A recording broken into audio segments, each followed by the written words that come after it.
Welcome, everybody, to the Healing Place podcast. I'm your host, Teri Wellbrock, and so very happy to have with me today Candace Silvers, and she is world-renowned healer, human behavioral expert, creator of the Silvers Healing Modality, and founder of the Silvers Healing Academy. So welcome. Thank you. Thank you for having me. Oh, I told you before hitting record, I'm so excited personally to learn from you.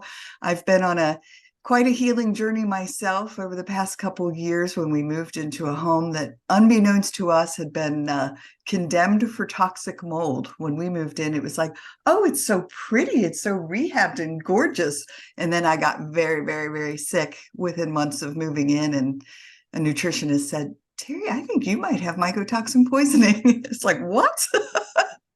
So yeah, I'm here to go teach me everything you know. I believe that should be a normal test for everyone to take, like a COVID test. I think there should be a mold test because mold is so rampant right now everywhere. And I don't know if it's always been rampant and we've just called it other diseases, but people are able to now disassociate and reassociate mold, and it's really harming people. Oh, for sure. I mean, I can attest to what it did to my system. And what's fascinating to me is we have 3 humans and 2 dogs in this household. And I was the one that was most severely impacted. However, the dogs have also had some issues as well. And our daughters had to all of a sudden start using an inhaler. So it was having an impact on different levels with each of us. But fascinatingly, I found that 23% of the population that are impacted severely by mold, that they've discovered that there's a history of childhood trauma. And I'm like, oh, hello, because our immune system was weakened through living in that state of hyperarousal. So, yeah. I believe your pre-verbal, what you came into the world knowing by the age of 7 or 8, your mistaken reality is the reality. We all mistake our own field of reality for the reality of the world, right? Like the vision of the world sees something, we see what we see in that vision. And I believe our pre-verbal self dictates the sight. And I think that sight is like a lint or a velvet couch, that the lint of what then you're attracted to comes from and attaches to that couch, i.e. your you, that then reacts to creating the neurological system of, think of your brain as a plumbing system, and your spine is the superhighway, and your brain stem is the main cell phone guy, and the top of the spine is the other main cell phone guy. And the brain filters according to its pre-verbal history, sends the neurological equipment into the secretions and the movement of the blood flow, and down to that first cell phone at the brainstem to the top of the spine, sends it down the superhighway into the trunk and out into the limbs. And your body then reacts in kind to, think of Boy in the Bubble. Do you remember? You're old enough. John Travolta, yeah. But and I believe we're born into freedom. Freedom is free from being dumb, right? Dumb is wanting it to be different than it is. A tree doesn't want the weather to be different. The tree is interacting with as the weather behaves. To behave is to be and have as it behaves. We want it to be what we want it to be from our history. Where does our history come from? That pre-verbal notion that happened to us that we reacted to coming into the existence of, oh, this is safe, not intellectual, but it saved me in that moment. So I will continue to see this moment as, and pre-form come into form this way. So when the brain sees what it sees, it reacts. Let's say you're 18 months old and your dad comes home every night at 6 o'clock, picks you up out of the crib, hugs you, gives you a kiss, puts you back down, and you go to sleep. I'm talking about the 60s now, right? Right. But and your neurological system prepares for that. It doesn't think it doesn't want it. It just knows at this time this occurs. Let's say dad doesn't come home that night at that time. The system is just looking for what it knows as a habit. As it runs and that habit doesn't occur, it goes into beyond what I know that can create that fear of like, not your mind at 18 months old going, where's dad? But what is now, it's not saying what is now, there's just a space that isn't being filled. A particular time goes by where that space isn't being filled, where fear starts to come in because it doesn't know what to know, meaning we're just habits reacting. Dad finally comes home 3 hours later, but you've had that 3 hours of no thing.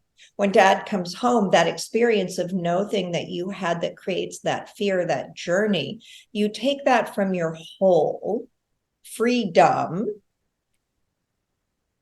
You take that piece of your spirit that you're born with as a newborn baby, the part that didn't know what to expect or what was going on or how to interact, and you put it in a safe. Sometimes it's behind our chest, sometimes it's behind our wing, sometimes it's behind our heart, in our shoulder. It's like a safety deposit box, and a piece of our whole, our full spirit, gets replaced with intellect.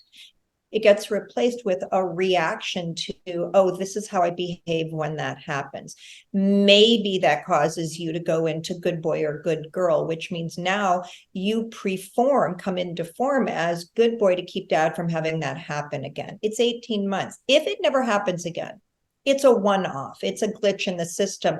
That will go back into the ethers from whence it came. If dad comes late again, you will go into the mechanism of protection of good boy or good girl in order, 1, 2, 3, 4, 5, in order to have that experience not happen again. If it happens a third time, it downloads as a reality, and your behavior, what you be, you have, and it's yours, your behavior starts to behave this way to stop that freedom where you got slapped in the back of the head, you didn't know how to behave, from happening.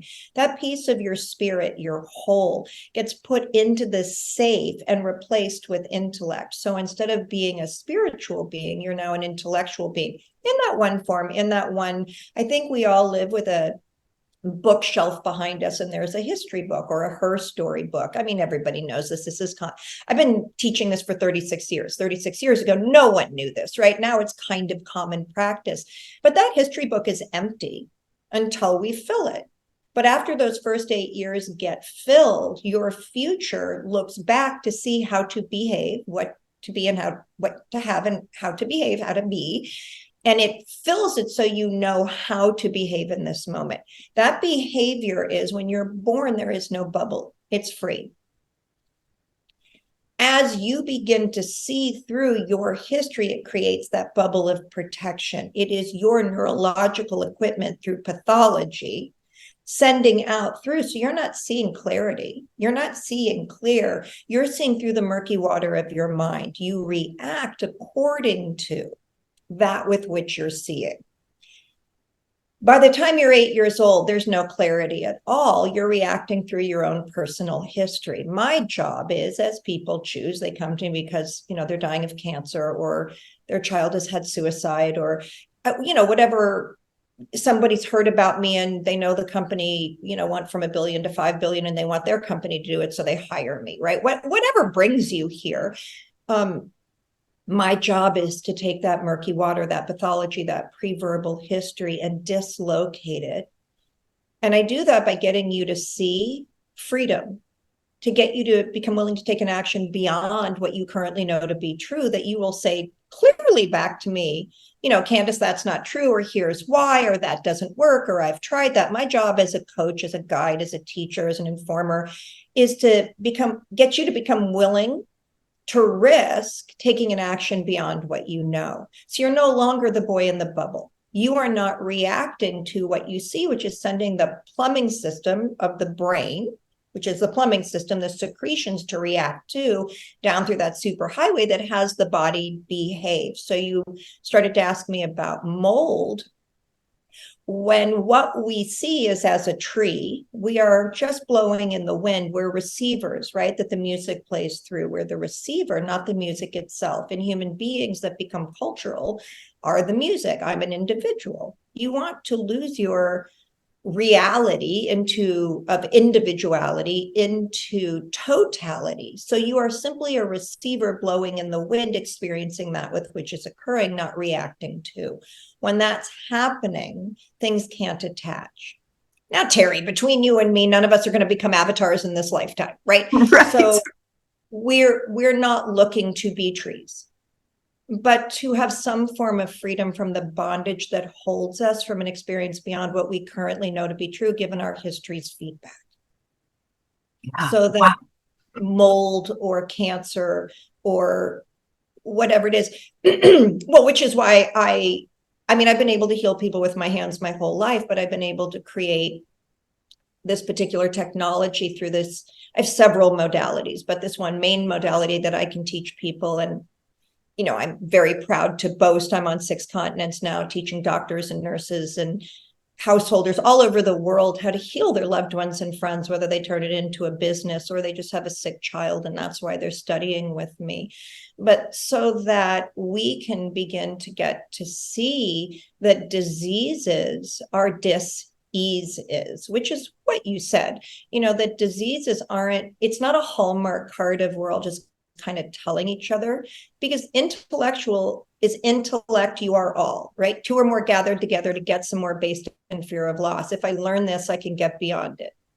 Spiritual is 2 or more gathered together to learn about themselves, given what the current event is in the moment, which is pure chaos. Because if you're not using your history, the boy in the bubble, to dictate that's what this is, you don't know what this is. And that chaos scares the crap out of all of us, no matter what continent you're born on, because we're trained to understand.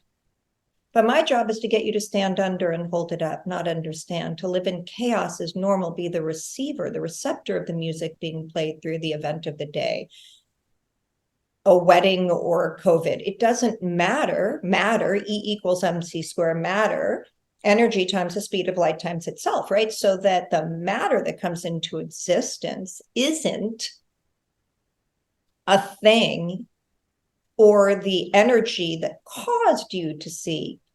We're still arguing in science and medicine today, right? Is it the energy or the sight? My job is to get you to stand in the equal. In between, you're watching it come in and go out of existence. You are simply the receiver, not the doer of the deed or the reactor to it. Again, I am not planning on creating avatars on this planet, but showing people by melting their minds. For instance, I was training a level 2 academy last week. So for 10 days, people flew in from all over the world. Just 20 people. We had 3 doctors, 3 nurses, and then householders that were here. They flew in from all over the world. We had one man that came in from Switzerland. He came in to learn the next level of my modality that I train people in, so that, in 6 weeks, you can heal people with your hands. I don't believe in time, so why should it take time? However, he happened to, when he got here, just say, because a part of the retreat is everybody gets a healing from me, so they get to see medical miracles while they're here.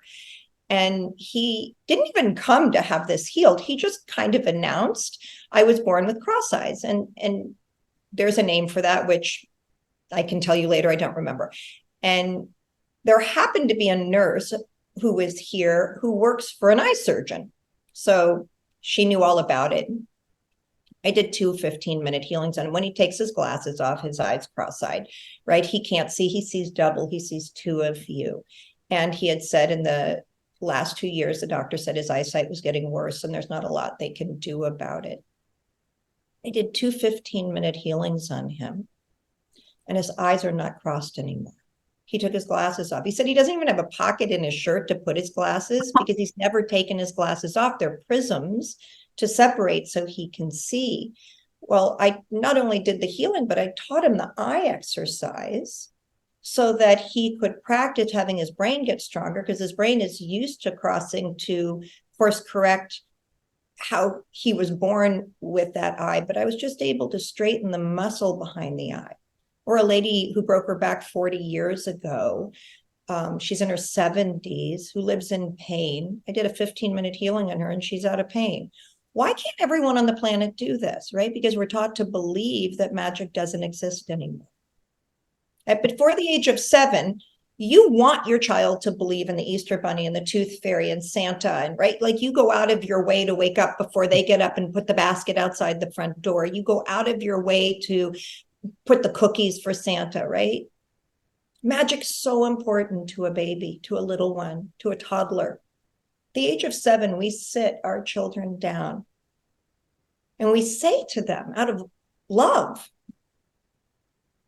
I'm Santa. I'm the Easter Bunny. I'm the Tooth Fairy. Get it out of your head. I don't want you to be laughed at school. I'm going to be the first one to tell you those things don't really exist. Let's get rid of magic. Let's get really clear. We live in our intellects, and this is the way we do it.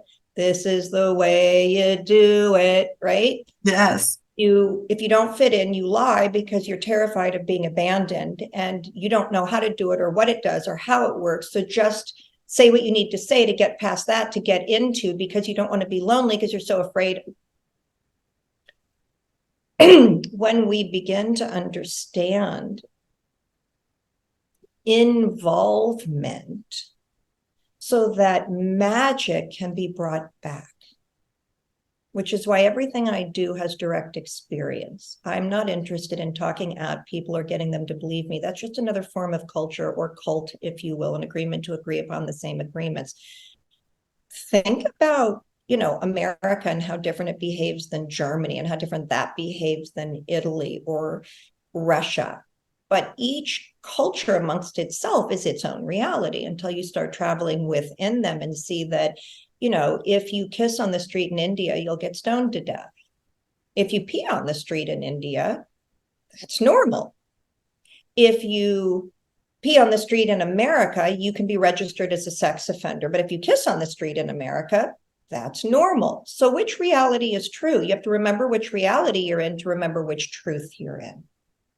And if you walk into a reality that you're not prepared for, you can feel like you're caught with your pants down, which will terrify you, which will teach you to lie to protect yourself to get to the next place. And that's how our cultures are pre-formed, come into form right now. And I think it's time to bring magic back, where we are direct experiencers of beyond what we know concurrently, so it feels like a Mad Hatter Tea Party. And if you can sit at the table of that Mad Hatter Tea Party long enough, the hat will come off and it'll just simply begin to feel like a tea party.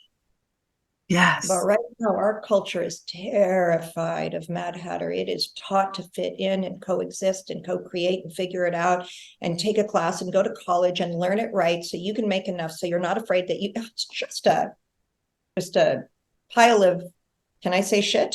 Yeah, absolutely. A pile of shit. I say if you're in a room full of shit, start looking for the pony, right? There's got to be a pony in there somewhere. Right, right.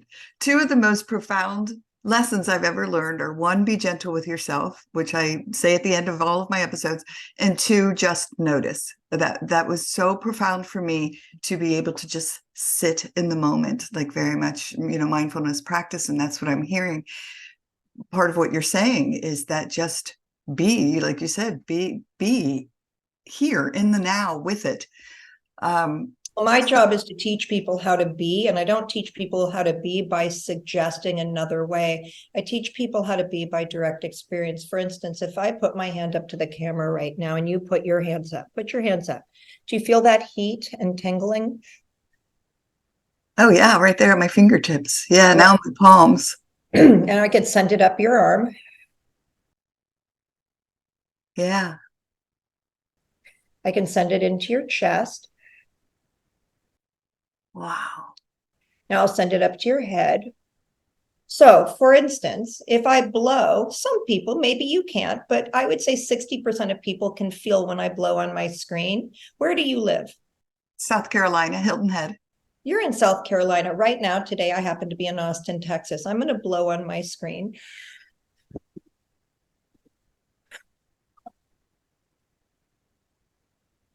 Can you feel wind in your face? I felt a little on my forehead. Now, that's direct experience. I'm not teaching you anything, except I'm not teaching you anything through my words.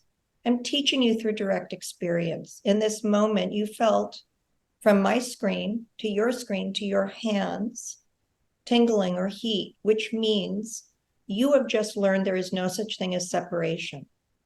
Because if there was separation, there's no way, unless I'm TV Mike and Willy Wonka, that I could have done what I just did. It's not something I tried to convince you of or show you that I'm smarter than you or I have a better degree than you have. But through direct experience, your mind just melted a little. And then I blew on the camera. And I have something even better to tell you. When your show comes out and your listeners are listening to this, they will be able to feel it in that moment too, because blessings don't live in time. They're always here. So they'll be able to put their hands up to the screen as well and feel that. And for those that can, they'll feel the wind on their face. And if you would like, when this is over, I'll send you the pictures of the gentleman cross-eyed. And then looking at the camera, in 40 years, he's never had that happen. The nurse that was here that works for the eye surgeon said, this is a medical miracle. This can't have happened. Now, when you teach someone through direct experience, it becomes spiritual, not intellectual. And I'm done with intellectual. My father was one of the biggest movie stars in the world. I'm not interested in any more knowledge. I'm interested in knowledge. I'm interested in direct experiencers experiencing magic, that their minds begin to melt and they begin to step out past the lie of the mind through their own experience, other than like vegetarians hating people who aren't, or people just picking sides. It's just a boat that rocks, right? Row your boat gently. Life is just a dream. Stop rocking from side to side. Yes. Oh, so is this a matter of rewiring brain plasticity and teaching the brain learning new habitual habits, along with shifts in mindset, or all of the above, a big combination? Yes, I think all of the above and none of the above. It's interesting. Joe Rogan talks about my son a lot on his show. And so I listen to Joe Rogan because he likes my son. Wouldn't you listen to someone who liked your child, right? My eldest son has 2 Michelin stars. He's never taken a cooking class in his life. And my youngest son has 1 Michelin star. He's 29 and he's never taken a cooking class. So Joe Rogan is talking about my son a lot. They're friends. And so I listen. And Joe Rogan is always talking about how he believes that we're becoming mechanical equipment. And it makes sense to me. I hear him and I think he's incredible. I love listening to him. I learn a lot. I'll scroll down to see the subject matter and really invest time in listening. I like the way he interviews people, but he talks a lot about how, think about it, we're addicted to our phones, and we teach our children, our 2-year-olds, to watch the phone while we're at dinner so we can have some time with family members. We're really becoming more addicted. I was in the park in Santa Barbara with my kids and my 3-year-old grandson a couple of weeks ago, and my grandson's on the swing and we're all playing, and I'm a human behavioral specialist, right? That's been my profession for 36 years. So it's just what I do. I don't think about it. It's just my nature. I'm looking around the park and it scared the crap out of me. It literally, I was taken aback that there must have been 50 different parents there with kids on the swings and the slides and running and playing. And, every single parent was on their phone. I knew you were going to say it before you said it. One parent, and they weren't even watching. The children could have gotten hurt, but they don't even know they're on their phones.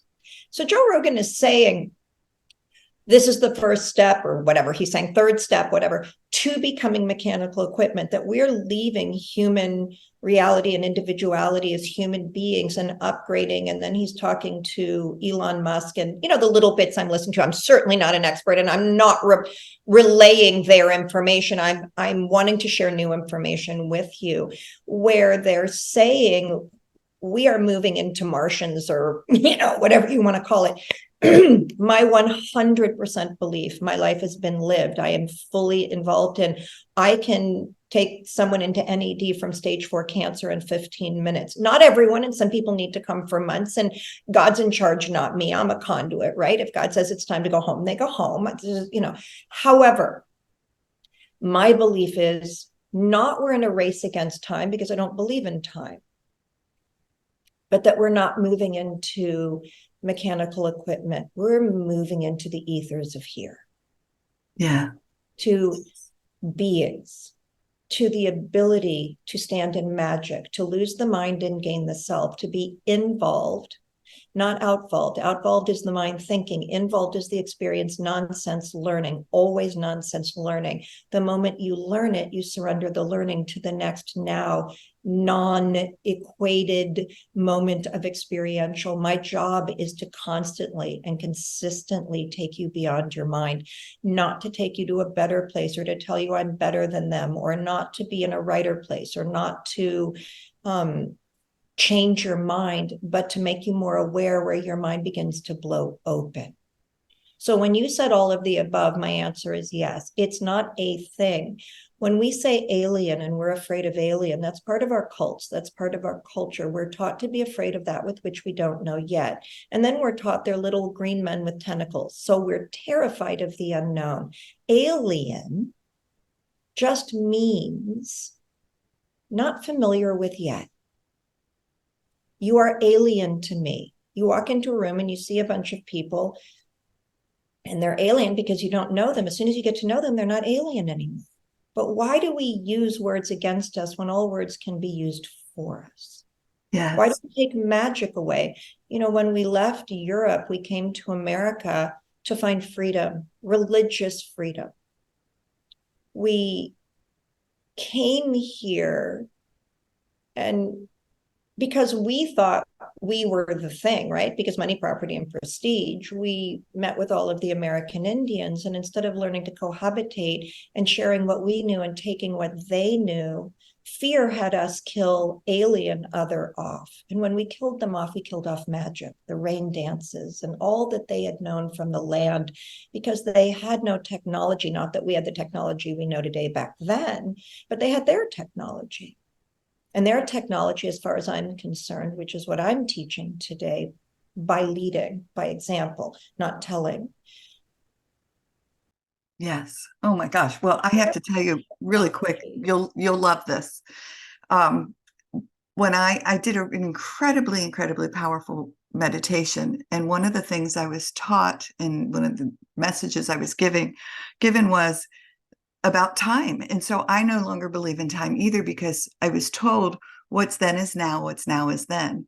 And so to me, when you were talking about whoever's listening right now, weeks from now, when they put their hands up to their computer or wherever they're listening, that they are going to feel it, because what's now is then, what's then is now. And 100%. When you learn the wormholes, when you learn how to connect and adapt and adopt. So one of the first things you get when you come on a retreat with me, before you come, as soon as you sign up, I let you know you're going to lose time. That when you're with me, and you're with me for a week or 10 days, 11 days, depending on how long that particular retreat is, that you will lose time. You'll lose time by the second day. You will not know when you got here. You'll not know how long you're here. You'll not know what time it is. You'll not know what's occurring. Why? Time is measured in the mind. The mind only comes into play when we're in fear. Think of it this way. When you're on a first date, and it's an incredible first date, and it is the time of your life, you don't know if you've been there for 5 hours or 5 minutes. When you're sitting in a dentist chair, 5 minutes feels like 5 hours. Why? Because when you're sitting in a dentist chair, your fear of being harmed from the unknown, you can do nothing about, because someone's taken over your body with a drill in your mouth. Every quarter of an eighth of a second, there's a thought of protection. So it makes time feel longer. When you are in an experiential event, like a first date, you've never been there before, there's no history book to adapt into, to call this is this and that is that. You're in an spiritual experience beyond what you know. When you are beyond what you know, you are in no time. Therefore, you go home and the next day you think about it, you're like, that whole date felt like 2 minutes. When people study with me, when they come to a retreat, they lose time, because from the moment they get here till the moment they leave, they've never been here before with what I'm doing with them, for them, to them, showing them, creating for them. I tell them, not only will you lose time, and each day I say, how long have you been here? And they're like, I mean, it feels like 100 years at a moment. And then they go home, and I say, when you get home, a week after you're home, you're going to think about the retreat, and you're not going to know if you actually came or you dreamt it. And a week later, I check in with all of them, because they're in my human behavioral classes. I have human behavioral classes on Monday and Wednesday, and they come to those. It's global on Zoom. You can come from all over the world. And I ask them, how are you feeling now? And they're like, did that really happen? So it's not me teaching you that you're going to lose time. It's me doing it. And 100,000 other things happen on the retreat that allows them to distill through awareness the loss of that history book that they once went to identify, identify and re-identify this is this and that is that, because now they're out beyond what they currently once knew to be true. They can no longer go back to this is the way it is.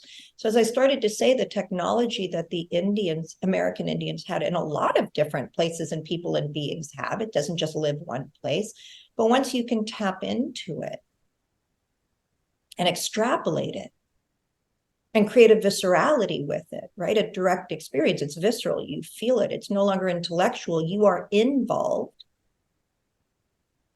Anybody can have it, but the American Indians had it because their technology was from Mother Earth and Father Sky. It wasn't from a computer. And instead of learning the environment, we killed it off to create the environment we thought we deserved because of what England had done to us with taxes. Now, I'm not saying we did the wrong thing. There is no wrong thing and there is no right thing. There's the direct experience of the karma you create. And karma is any adaptation of the mind, the boy in the bubble. Anything that you see through that you take an action against or into will create a life school for you. When you observe, nature will call. When you react, culture will call. That's how I created this modality. I traveled for 40 years all over the world to third world countries. I lived in India on and off for 10 years. I had a charity there. I built a school there and took care of 200 kids. But I also learned from the healers there, from the mountains there, from the Ganga there. I also learned. I spent 15 years all over India and Indonesia studying the people. I studied with healers there. I studied technology. I studied hundreds of different chants. I studied in Thailand, in Marrakesh, in Kenya, with the Maasai tribe, with in Tulum, healers, believe it or not, in Italy, and created a salad, a metaphor, if you will, to collapse time that allows me a technology to train someone to heal with their hands in 6 weeks. Once you can heal a loved one of a broken back or COVID or anything, you cannot believe in culture as your only truth anymore. You don't leave and move to another side. You become more aware of how unaware we cultural people are, and you have room for people to hate and pick a side and kill and torture and feel and suffer. And it's not like you say, I'm afraid of you, or I'm against you, or I'm better than you. You become a selfless servant. A fifth grader doesn't get mad at a first grader. A fifth grader helps a first grader. And a first grader is just in the unknown because they haven't developed the technology to co-create with Mother Nature yet. They're not bad. They're not stupid. They're not wrong. They're just unaware. And our job in life school is to be selfless servants, to take from the right and teach to the left. I don't think that what I know is better than anyone else. And I know I developed it and created it, but it doesn't belong to me. It belongs to Mother and Father. It belongs to from where, I don't care if you think you came from a teacup. I don't care if what religion you are, or if you don't believe in religion. I don't care if you believe in God or don't believe in God. The sun doesn't need you to believe in it to shine. The sun doesn't care if you call it bad words. It's still going to do its job. It doesn't matter what cult you're caught up in. This world is an opportunity for the few years we're here. You know why you've never seen a mountain sneeze or yawn? Why? Because it takes longer for a mountain to yawn than your entire life's existence. No different than a snail has never seen us make it to our home from our car, because his life is faster. They're different realities. And our reality, we're so dumb, we think we're smart. Instead of, we are selfless servants here in the basic starting point of what it is we're going to be able to learn on this planet through the next millions of years, should we not kill our own selves off. We'll just start over again as amoeba, but that are we willing to start to look through magic as our technology, as opposed to a computer and fear and war?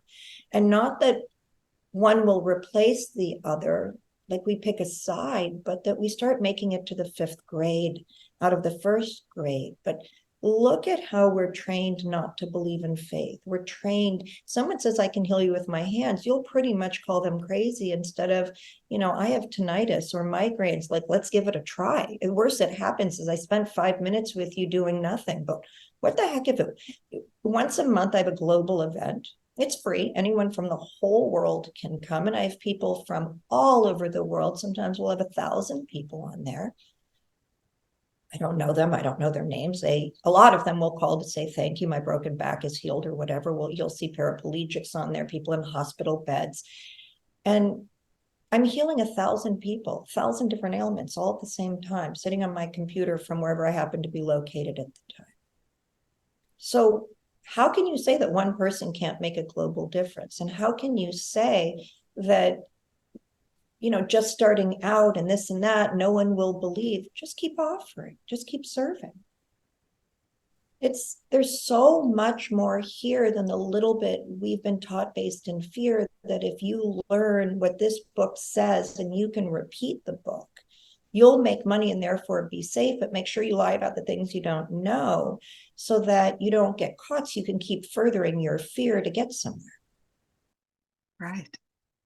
I could sit here and listen to you for hours on end. My oldest son, John, I call him a philosopher. I think he channels, 1700s philosophers because his writings and just the way he expresses himself. And I tell him the same thing. I'm like, just call me and talk to me for just a half an hour. So I could just like be mesmerized. And I sit here, I'm mesmerized by your brilliance and your insight, but your just compassionate wisdom. Like there's just so much beauty. You're resonating. And gosh, if you see me just sitting here smiling and nodding and smiling and nodding, that's what's happening. So thank you. It's a joy. Yeah. It's a privilege. Anyone that's interested. Yeah. Yeah, beautiful. And then one more thing I have to share with you. So during these profound meditative experiences, which I just consider such a gift, I had the time one that I told you about. But another, I was taken to the veil and given a glimpse beyond the veil. And the experience lasted, and I've always described it as a millisecond that lasted an eternity. So when you were talking that same thing of people being with you during your retreats, your presentations, that they're like, did that really happen? Because I totally get it. Did that really happen? What it means is that the experiencer can experience it, but the mind can't receive it because the mind hasn't been pre-taught how to be in the reception of it.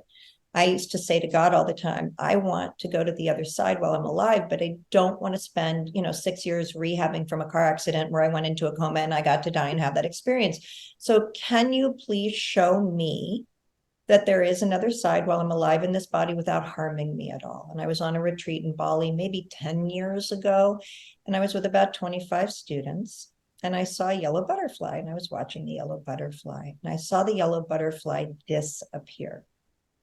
And I screamed, because I'm like a 4-year-old all the time. I screamed, and my students know enough to watch me and to stay close because they're going to see miracles. So I screamed and I said, the butterfly just disappeared. About 4 or 5 people saw it with me, and when it disappeared, there was like a little spark or like a diamond as it went. And about 15 seconds later, it reappeared. And everyone got to see it reappear. There was one lady with me, Marcia, who it was her first retreat with me. And she said, well, I think it went under the chair or something. And I said, nope, it disappeared and reappeared. Everybody said, no, I saw it. It disappeared and reappeared. So God answered me in that I got to see something go away and come back that showed another veil. She stayed true to her feeling, and that's fine. I'll agree to disagree. We don't need to argue. Your truth is your truth. A year later, she went back to Bali with me, and she looked at that same spot, and there was no chair, and there was no place for hiding. And then her mind melted. So it took a year before her mind would let go. So when you talk about a moment or a lifetime, think of it this way. Have you ever seen a shadow? and you kind of look and you're like, oh, that's so weird. I thought there was a shadow, but I looked and there wasn't. So I just was wrong, right? But that all happens in a moment. You just tell yourself, I didn't see anything.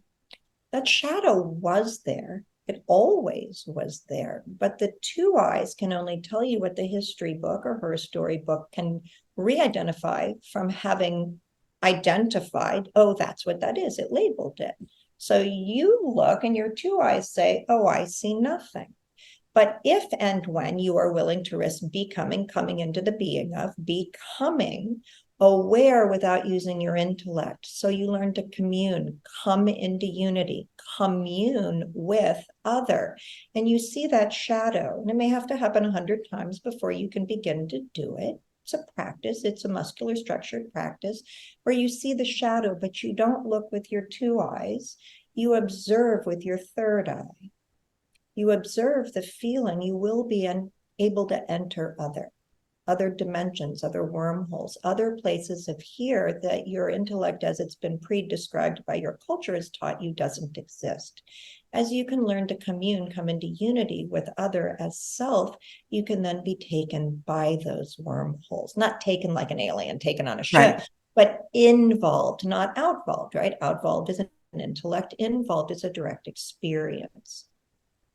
Once you learn how to commune, there isn't anything on this planet that's really interesting anymore in terms of intellect. There really becomes experiential, because now you know, there's so much more here that you're missing. Like I've seen 12-foot birds, and I've been with 25 clients.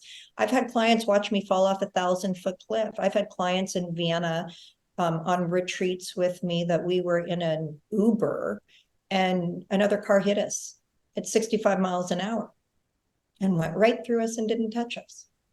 And the clients were in the car, so they can't say it didn't happen because it happened. And the Uber driver who didn't speak English started screaming and, whatever that language was. But there was no screeching tires and no one got hurt.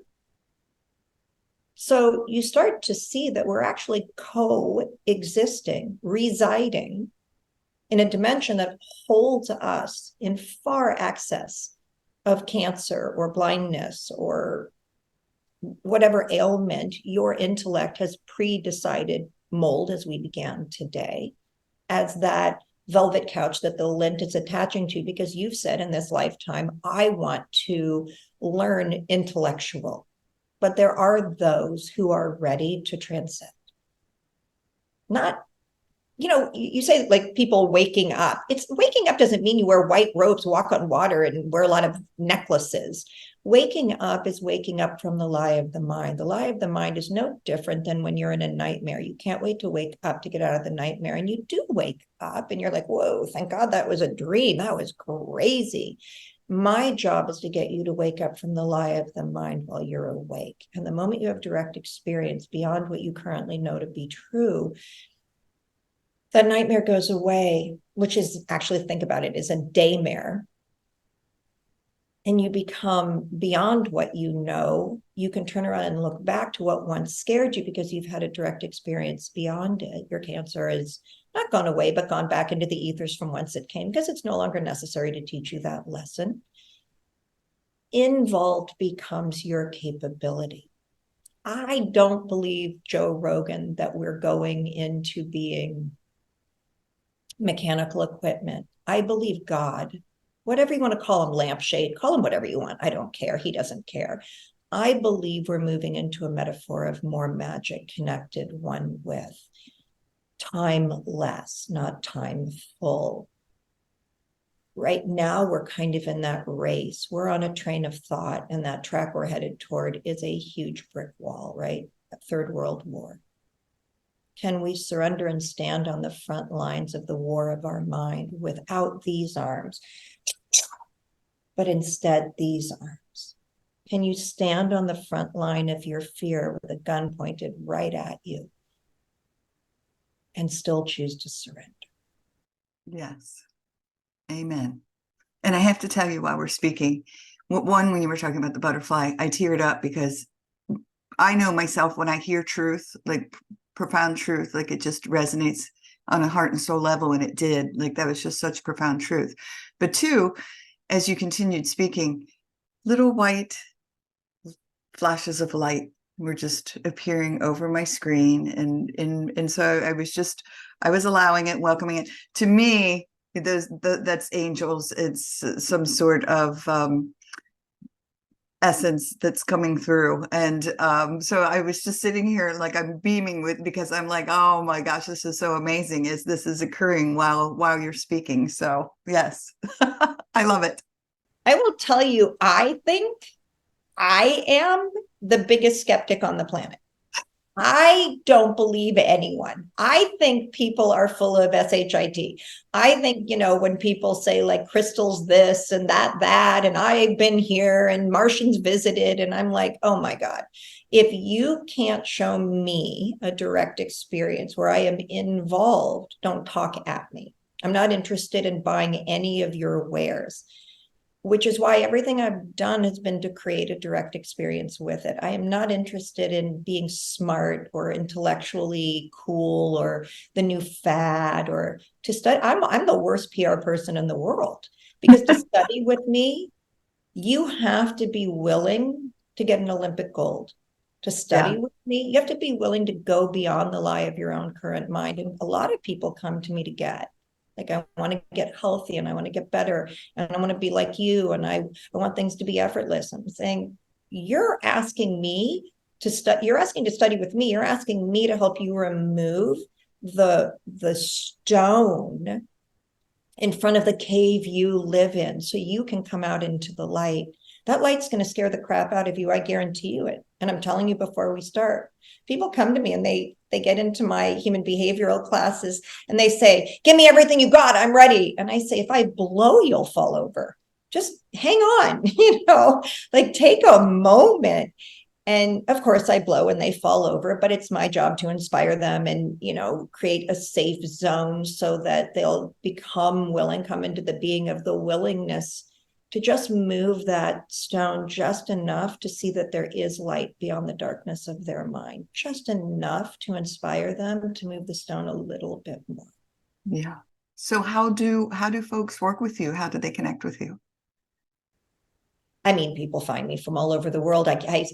My favorite thing is when you talk to someone kind of in South Africa and I say, how'd you hear about me? And they go, I talked to someone who has a manicurist in Brazil and they told me.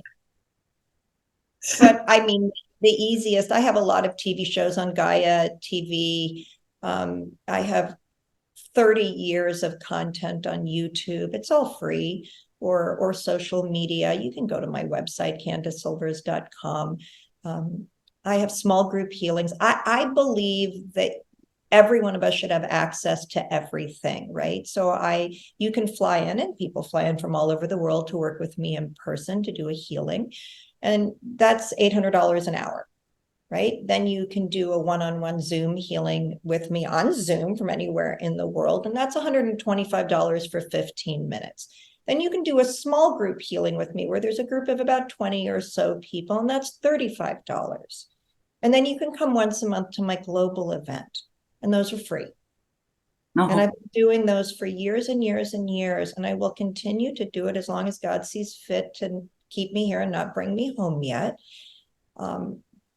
But I don't believe we should ever allow the ego to outsmart connection. Yes. I said it yesterday. That's so crazy. I was talking about, gosh, when I was having horrific panic attacks, and telling myself, you're so smart, Teri. You should be able to outthink this. You should be able to think your way out of a panic attack. Nope, that's not the way it happens. It's funny that you say that, because about 6 weeks ago, I had a woman come to my Wednesday night human behavioral class, and Eastern European woman. And she said she was going to the emergency ward, every week, thinking she was having a heart attack. And the doctor said, there's nothing wrong with your heart, but we'll give you more heart medicine. And I said, come do 4 sessions with me. I also see people privately throughout the week for a 45-minute human behavioral session. And I said, come and we'll get you out of it. And at the same time, as I said, there are people from all over the world that take my human behavioral classes. And there happens to be a psychiatrist. I train a lot of psychiatrists, but there was a psychiatrist, this gentleman, Dr. Dan, he's in my human behavioral classes right now. He's been a psychiatrist for about 35, 40 years. And he's been studying with me for 4 years. And, will tell you that it has deepened his ability to be a psychiatric doctor 100,000-fold. He's also in my level 4 academy as a healer. So he's also helping to heal instead of medicate.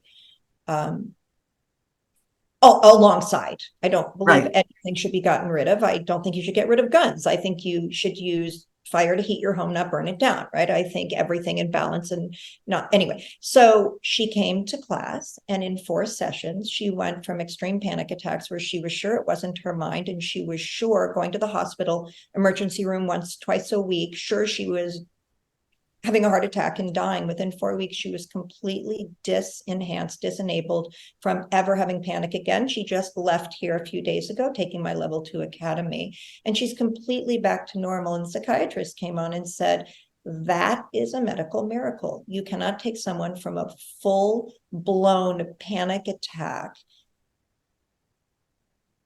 into completely back to normal in 4 weeks with no medication. Well, I can, because I can dislocate the lie of the mind by grounding you and relocating you to truth through direct experience. You can't talk at someone and make them feel safe.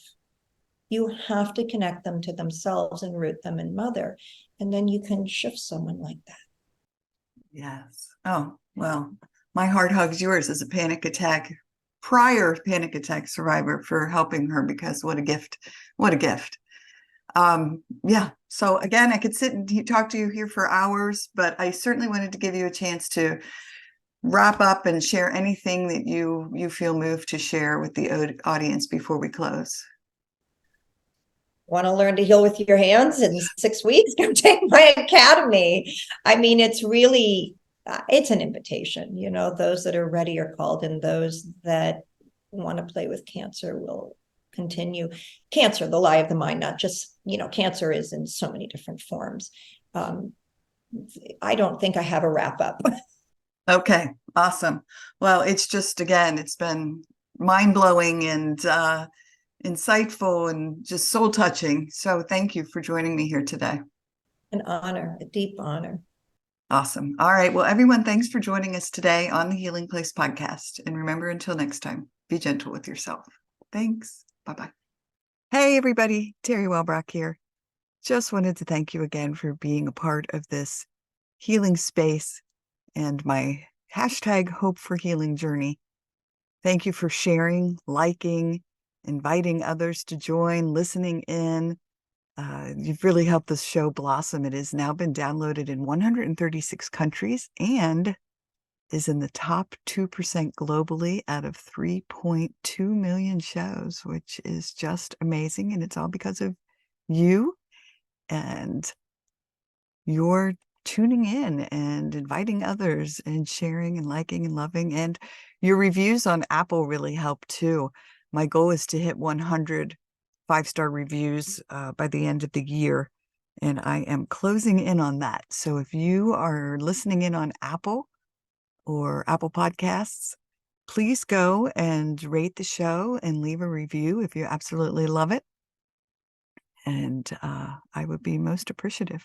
Also, if you would like to receive my monthly Hope for Healing newsletter, please be sure to go to teriwellbrock.com. It's TERI, just one R, WELLBROCK.com.